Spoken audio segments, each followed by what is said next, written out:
Il a finalement réussi à échapper aux scorpions après 5 ans de détention. Ike Ngououni, l'ex-porte-parole de la présidente de la République gabonaise, sous Ali Bongo, est, comme on dit dans les milieux évangéliques, né de nouveau. L'homme est apparu samedi dernier tout beau, tout souriant, devant la presse nationale gabonaise et internationale, pour leur annoncer officiellement qu'il n'est plus en prison. Libre, enfin, après près de 5 ans d'injustice dans des conditions d'incarcération que je ne souhaite à personne et de lutte pour le rétablissement de la vérité, j'ai, ce mercredi 3 avril, recouvré la liberté. Accusé, levez-vous. Vous avez été déclaré non coupable. Ceci pourrait être le titre d'un film pour Ike Ngououni, accusé en septembre 2019 d'avoir eu des malversations financières sur les 7 milliards de francs CFA destinés à la communication présidentielle.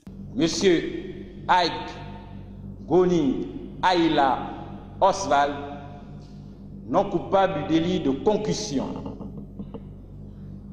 En revanche, votre cour le déclarait coupable des crimes de détournement de fonds publics et complicité de détournement de fonds publics, du délit de blanchiment des capitaux et du délit de recel de détournement de fonds publics.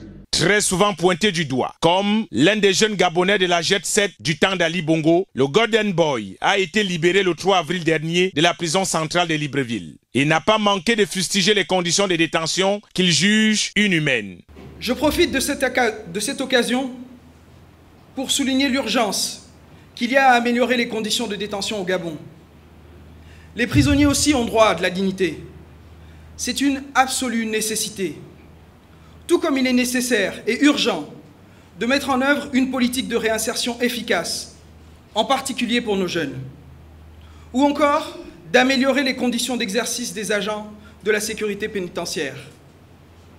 La bonne volonté et le système D ne suffisent pas toujours. Il faut des moyens et un cadre adapté. Ike Ngououni est donc de nouveau libre et adopte une posture pacifiste. De tout est pardonné. Incarcéré pour détournement de fonds publics, l'homme continue à clamer son innocence. Durant mon procès, dont les motivations, ce n'est un secret pour personne, étaient de nature purement politique, je n'ai jamais cessé de clamer mon innocence. Jamais la moindre preuve, jamais le moindre témoignage n'ont été apportés à l'appui des accusations infondées portées contre moi. Après avoir bénéficié de la grâce présidentielle du président de la transition, le général de division Brice Clotaire Oligui Nguema, Ike Ngououni, veut écrire un chapitre du Nouveau Testament du Gabon. À ce noble édifice, j'entends apporter ma pierre, fût-elle modeste. Je me tiens, par conséquent, à cette fin, à l'entière disposition de mon pays. Il reste désormais que le peuple gabonais le regarde à nouveau comme le fils prodigue, revenu de la maison pour servir auprès de son père, plutôt aux côtés de la mère patrie qu'elle au Gabon. Le point de presse de samedi dernier s'est achevé par un bain de foule très émotif à la Nelson Mandela.